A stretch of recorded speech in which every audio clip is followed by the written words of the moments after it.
aduh, anak saya kok sekarang beda ya Bu Hanli, nggak kayak dulu lagi. Sekarang kalau ngomong satu kalimat anak saya udah balas dengan berkalimat-kalimat. Terus udah gitu emosinya tuh up and down gitu ya. Apa itu membuat penyebab bahwa orang tua mempunyai anggapan anak remajanya itu mulai nakal gitu ya? Orang tua tuh suka ngomong gini, kamu kan ya udah gede, harusnya kamu begini. Di lain waktu, kamu kan masih kecil, tahu apa sih? Iya betul. Beberapa masih sangat begitu, masih nggak bisa ngambil keputusan sendiri. Iya. Mamanya udah meninggal, nanyanya sama saya gantian. Dikit-dikit nanya sama saya. Nah itu. Wah anak saya nih 3, yang baik cuma ini aja nih. Yang 2 itu ngelawan sama saya. Yang ini nurut. Yang ini selalu ngikutin saya. Belum tentu anakmu yang nurut itu baik. Anakmu yang nurut itu akan tergantung sama kamu. Tipe-tipe orang tua seperti apa tuh yang nggak sukai oleh anak remaja khususnya? Kenapa orang tua itu tidak pernah mau mendengarkan, memahami aku? Ya. Kenapa orang tua itu mau memaksakan kehendaknya ke aku? Ya.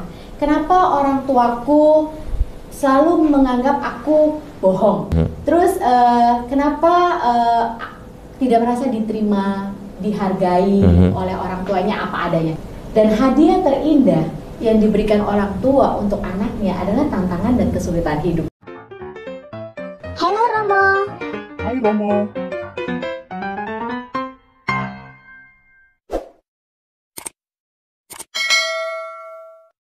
Saudara-saudari yang terkasih, Bapak, Ibu, dan teman-teman sekalian, terutama para orang tua dan remaja, salam jumpa dengan saya Romo Alexander Erwin Santoso. Anda menyaksikan siaran kami di YouTube Erwin Santoso dan juga di Instagram Erwin MSF. Semoga kali ini Anda dapat terinspirasi dengan saya, dan saat ini saya sudah ditemani dengan Hanli Mulyani, seorang psikolog. Mari kita berkenalan dengan Hanli. Silakan Hanli. Halo, hai Romo, apa kabar? Senang banget hari ini saya bisa ada di sini bersama Romo. Ya, kita pada kesempatan kali ini kita akan berbicara tentang remaja. Lagi-lagi di bulan Januari ini kita akan disuguhi banyak topik-topik yang terkait dengan remaja. Jadi Anda para ibu, bapak yang mempunyai anak-anak remaja dan mungkin juga adik-adik remaja yang sedang menyaksikan siaran kami, kalian bisa juga belajar sedikit dari apa yang kami bicarakan. Kali ini topik kita adalah pertentangan antara para remaja dengan orang tuanya, atau mungkin juga dengan lingkungan sekitarnya. Ada juga permasalahan karena remaja dianggap sebagai pemberontak. Ada juga mungkin beberapa masalah yang biasanya muncul di antara para remaja dengan keluarga. Nah, mari kita simak bersama dan sebelumnya kita akan berdoa. Dalam nama Bapa dan Putra dan Roh Kudus. Amin.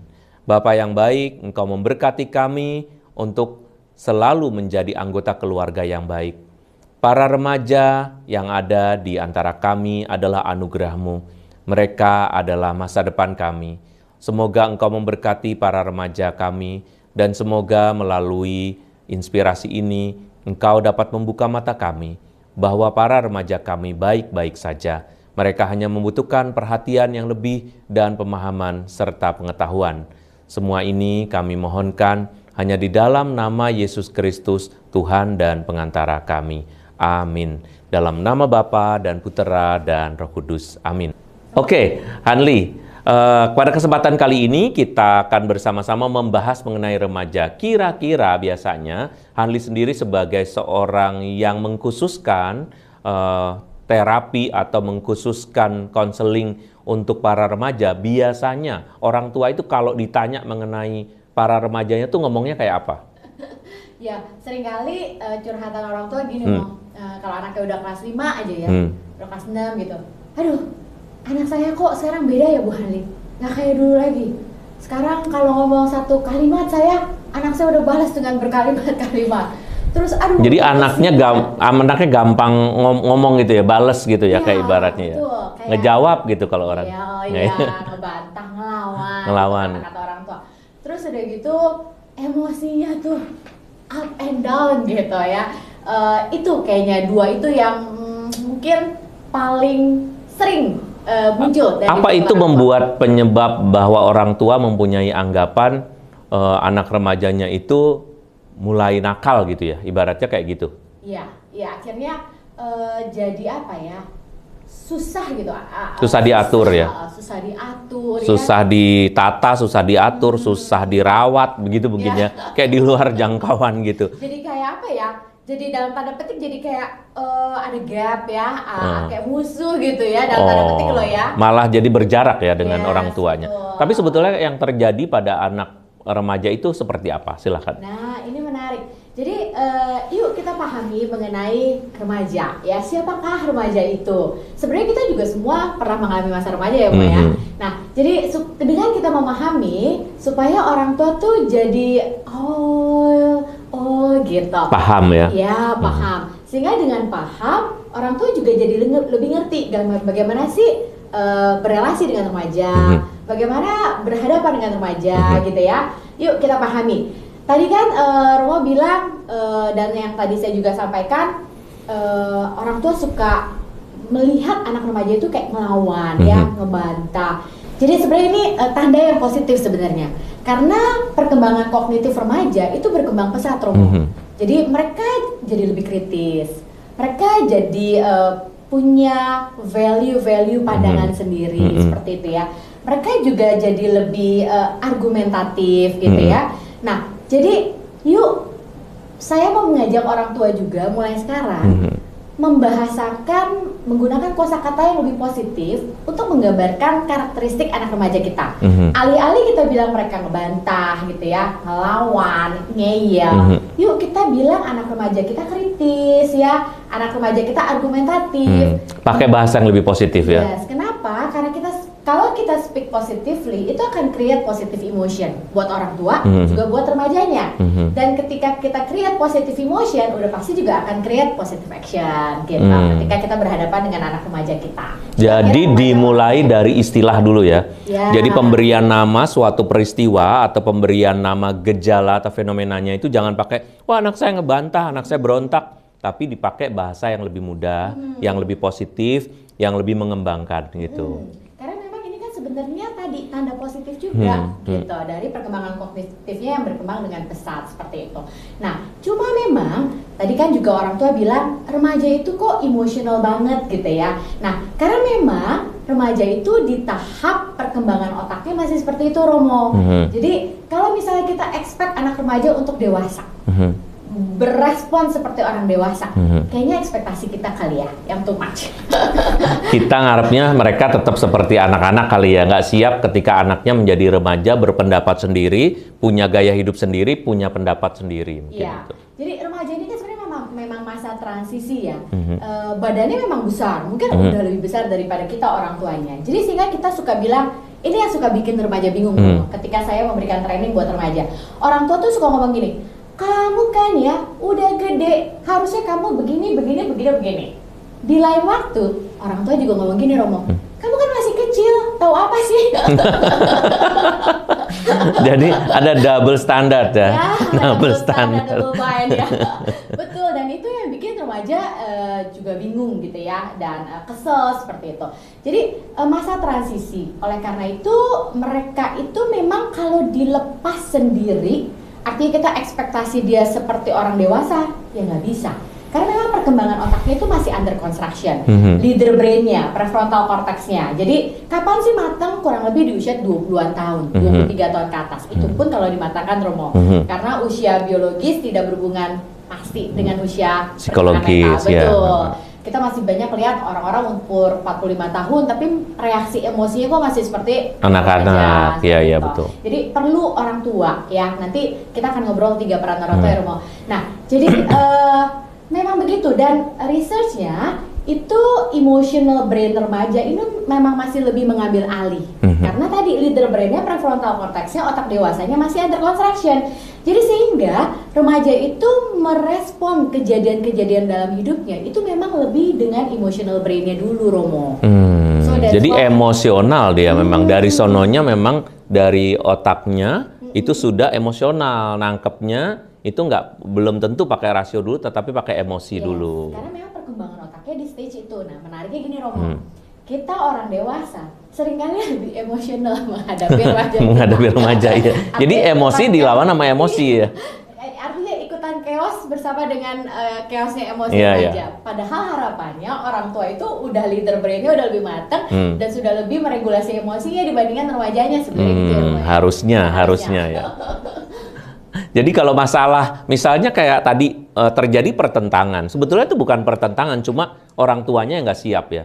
Ya sebenarnya kan ketika anak sudah remaja, itu kan value apa yang dia dapatkan itu kan nggak cuma dari orang tuanya. Kalau anak itu masih kelas 3 SD, 2 SD, 1 SD, TK, banyak kan, dari orang tua. Iya, ya. Sehingga ya orang tua ngomong apa, gitu kan. Tapi kalau ada remaja kan, apalagi di zaman sekarang, sekolah itu, juga ya.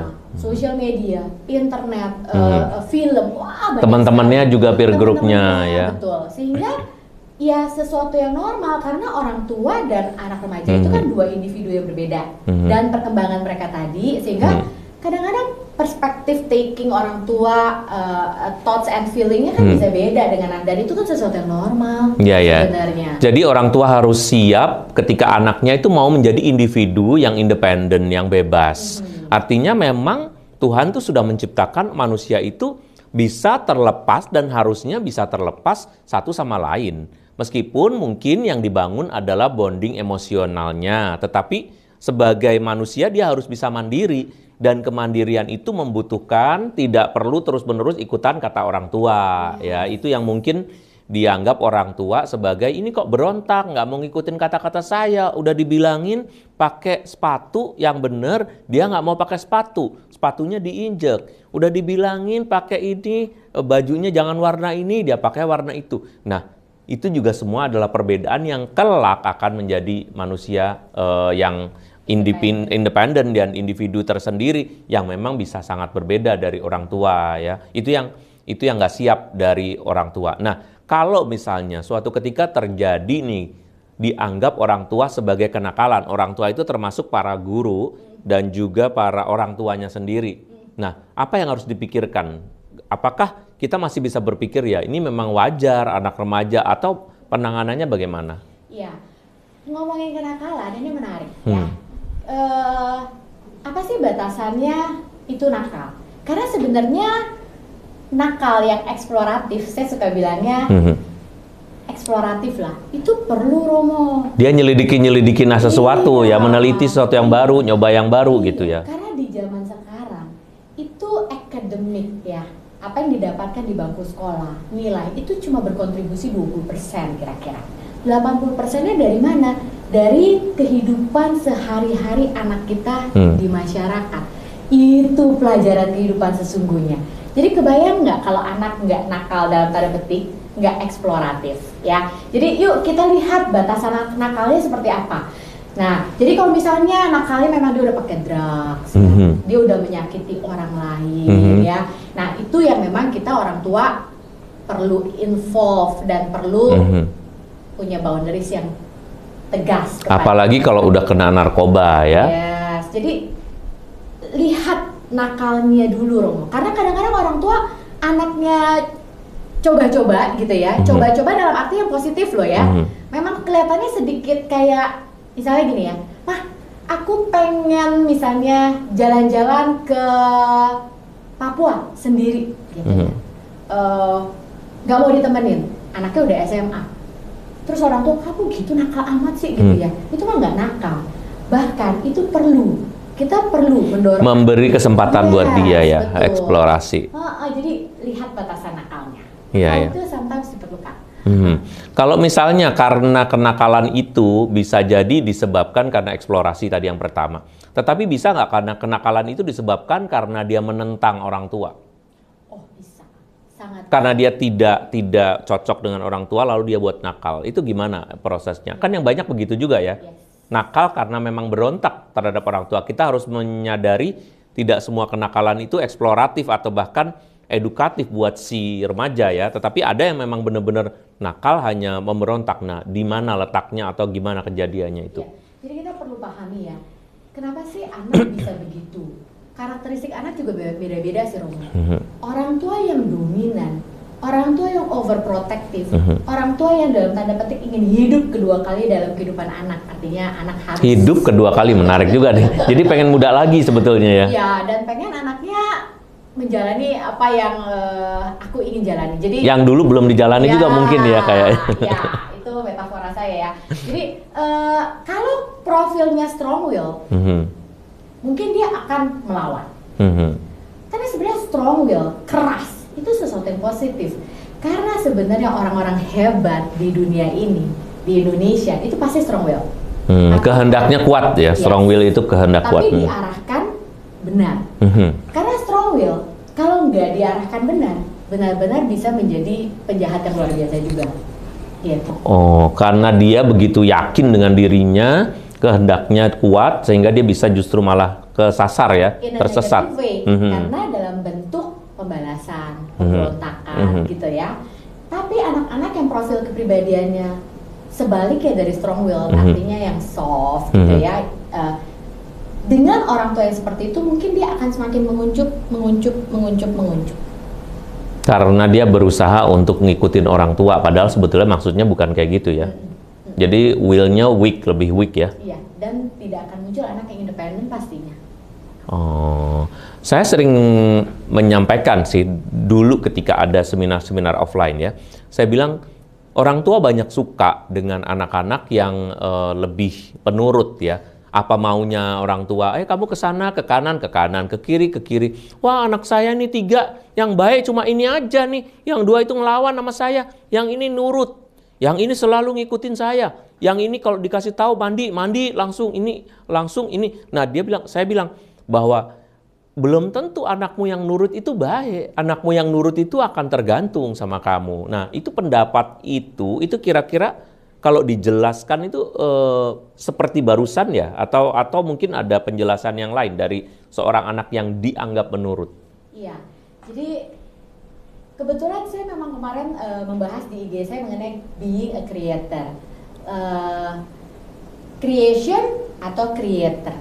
Nah, anak-anak yang nilai akademiknya bagus, punya gelar, itu nggak menjamin mereka bisa menjadi creator untuk hidupnya sendiri bahkan, apalagi untuk orang lain dan society.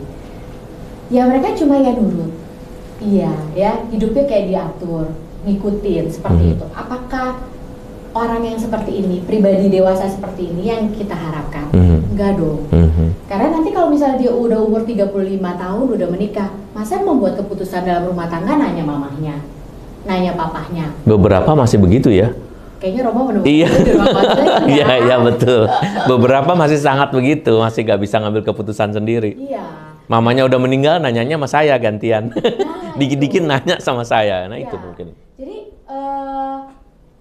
creation, tapi kan kita mau menciptakan, mengembangkan pribadi-pribadi dewasa yang nanti bisa menjadi creator untuk hidupnya sendiri, bahkan untuk sesamanya, dan bahkan untuk Indonesia, bahkan untuk dunia, kenapa enggak.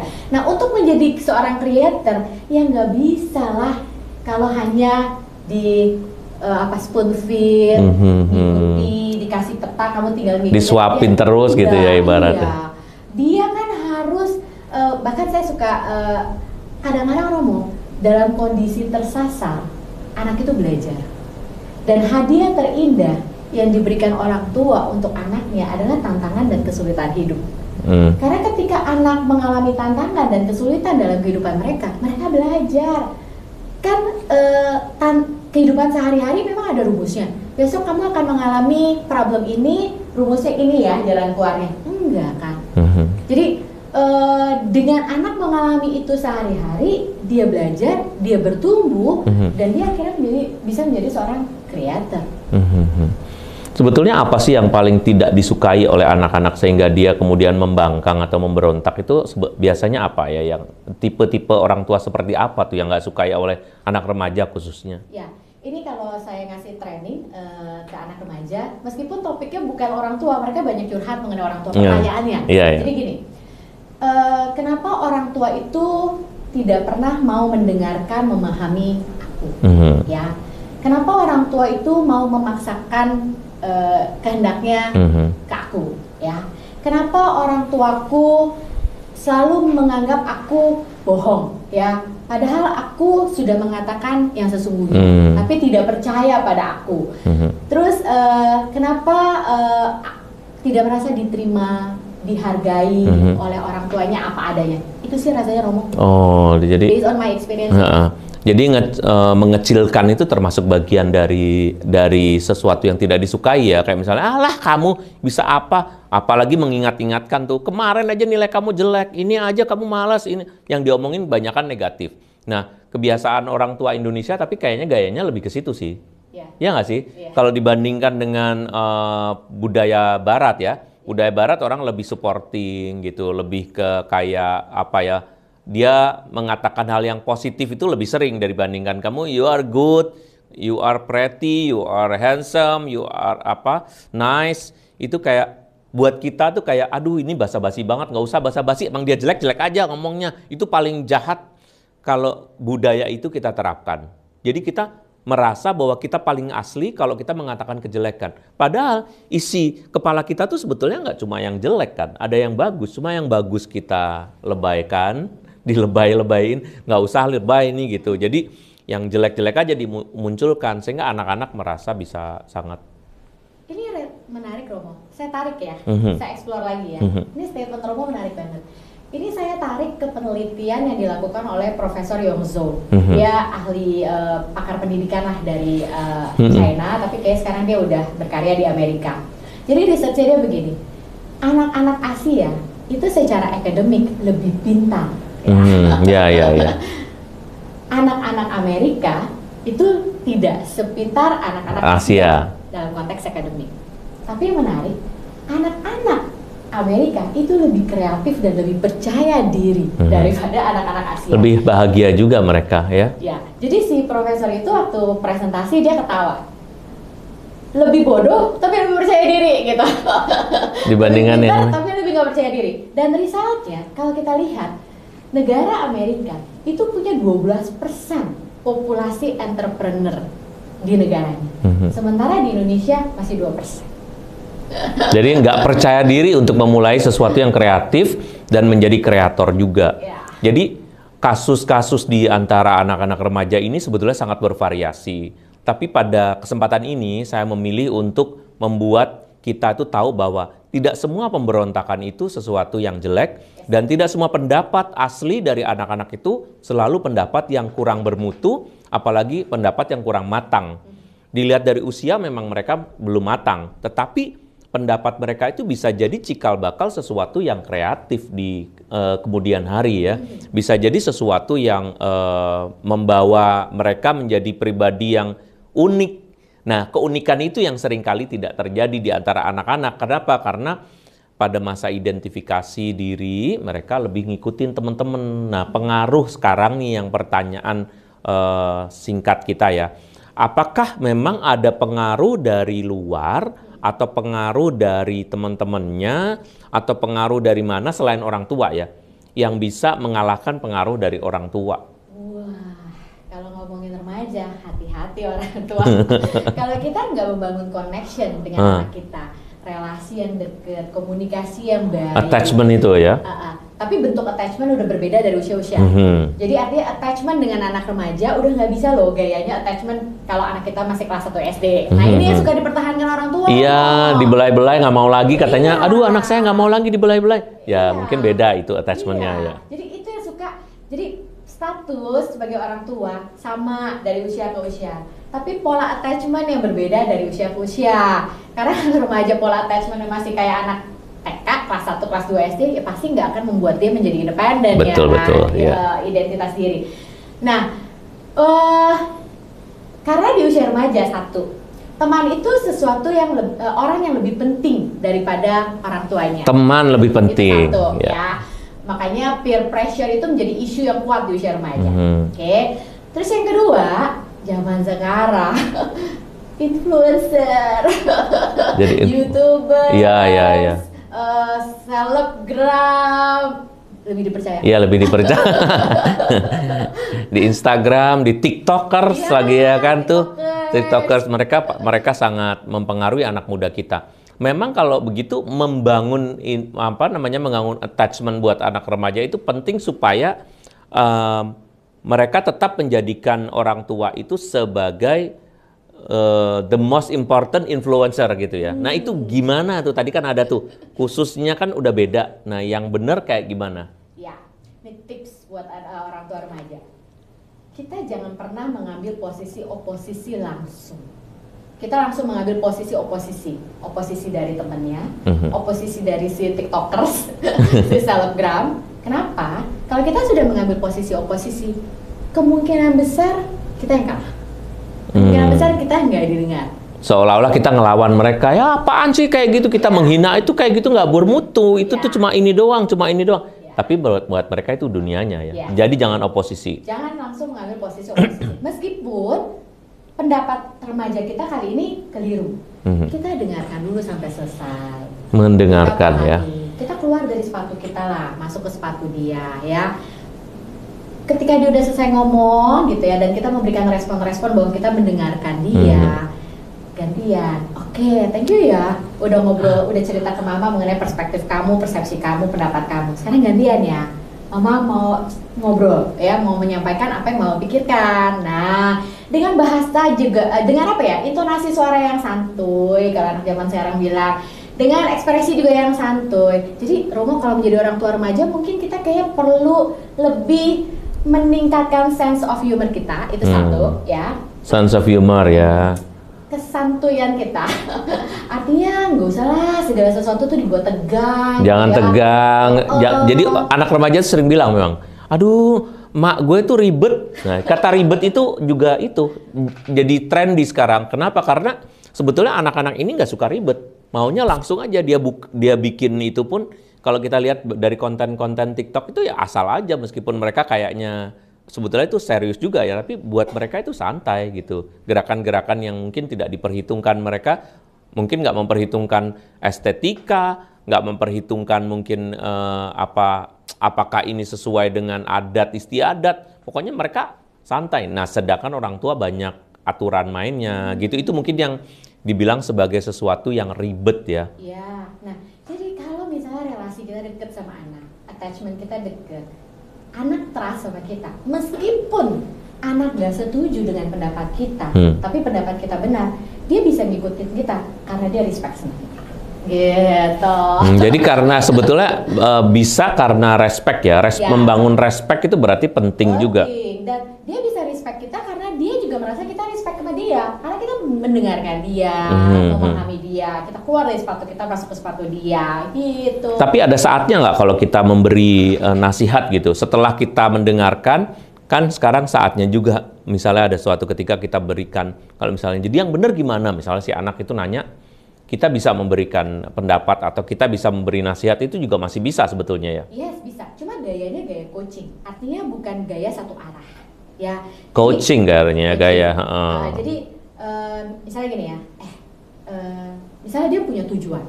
Tujuan dia tidak bisa langsung tercapai ya, karena satu hal dan dia break misalnya ya. Kita bilang, mama punya cerita nih.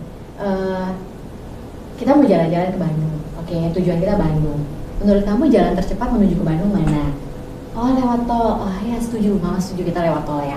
Sampai tol Cipularang, tiba-tiba ada gempa bumi yang akhirnya membuat tol itu jadi rusak. So, apa yang akan kita lakukan? Misalnya kalau dia bilang, ya nunggu aja sampai diperbaiki. Oke, mau nunggu. Sampai kapan? Nah, di sini kita masukin value bahwa kadang-kadang dalam satu dalam kehidupan kita meskipun udah buat rencana, tapi ada sesuatu yang terjadi di luar kontrol kita. Dan saat itu mungkin kita harus berpikir sejenak, ya, terus mundur bahkan ya sejenak, lalu mencari jalan yang lain yang kayak gitu. Tapi nggak akan masuk kalau dengan remaja kayak, kamu sih udah mama bilang. Biasanya ngomel-ngomel ya. Nah, jangan lewat sini nyalain ya. Meskipun message yang mau disampaikan sama loh, tapi the way we talk to them differently, itu pasti responnya akan different juga gitu. Jadi orang tua harusnya pertama memahami dulu bahwa anak ini sebetulnya itu masih dalam tahap belajar, sehingga kalimat-kalimat dan juga pemikirannya mungkin memang belum matang, tetapi justru kita yang harus memberi kesempatan kepada mereka, juga memberi peluang untuk belajar berpikir ke arah kematangan itu. Ya, jadi sebenarnya yang tadi saya bilang ya, anak tersasar justru belajar. Hadiah terindah orang tua buat anak adalah kesulitan dan tantangan hidup. Karena ketika misalnya kayak begini, ini kan belajar kehidupan. Ya akhirnya memproses dia menjadi individu yang lebih matang, individu yang lebih terampil menghadapi kehidupan mereka. Kalau anak kita misalnya kita protek, kita kasih segala kemudahan, kita cukupi semuanya. Kalau misalnya dia sudah mendapatkan semuanya, pertanyaannya dia mau cari apa lagi? Dan bagaimana cara mencarinya dia nggak tahu karena nggak pernah. Iya. Nggak pernah mentok-mentok. Harus kepentok. Pelajaran untuk anak-anak itu adalah pelajaran hidup. Saya juga sering mengatakan begini. Jadi orang tua itu harus memandang anaknya itu sebagai pribadi yang kelak akan ditinggalkan. Kalau normal, kalau berjalan sesuai urutan, orang tua pasti jalan dulu kan. Orang tua pasti pergi dulu ya kan. Nah, kemudian baru anak-anak. Nah, kira-kira kalau saya membayangkan tuh memberitahu, kalian tuh jangan merasa puas kalau anaknya sudah ngikutin kamu terus sebagai orang tua. Tetapi justru pada saat kalian itu melihat anak, lihatlah apakah kira-kira dia bisa hidup sendiri tanpa saya. Kelak kalau saya udah nggak ada. Nah, kalimat itu sebetulnya penting buat orang tua. Supaya orang tua jangan menganggap sikap menurut, sikap patuh itu adalah segala-galanya bagi anak-anak kita.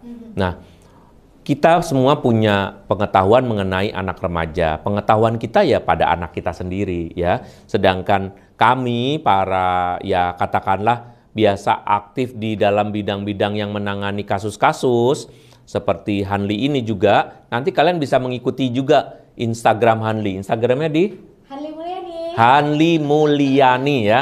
Hanli Mulyani nanti bisa dicek ini di bawah ya. Dan kemudian bisa ikuti di sana, bisa bertanya-tanya. Tapi yang terpenting adalah pelajari juga apa yang penting dari anak kita. Karena karakter setiap anak itu berbeda. Ada anak misalnya Anda punya 2-3 anak misalnya. Di antara 3 anak atau 2 anak ini Anda pasti akan menemukan perbedaan. Yang satu dibiarin aja udah tumbuh sendiri, Anda percaya.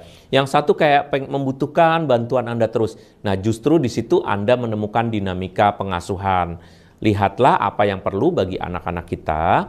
Tapi yang jauh lebih penting lagi adalah jadilah orang tua yang cerdas, jadilah orang tua yang juga edukatif ya, jadilah orang tua yang bisa mendengarkan, jadilah orang tua yang memberi kesempatan anak untuk belajar, dan kalau perlu sebetulnya jadilah psikolog kecil bagi si anak-anak kita, anak-anak remaja itu begitu. Orang tua perlu punya skill memang bercakap-cakap sih. Iya. Consultation, Counseling dan itu penting sebetulnya. Jadi jangan dikit-dikit menyerahkan pada orang lain ya. Menyerahkan pada guru, menyerahkan pada psikolog, itu memang bisa kalau udah kepentok. Tetapi seperti Hanli tadi katakan, bahwa sebagian besar hidup para remaja itu harusnya bersama dengan orang tua, karena masih remaja.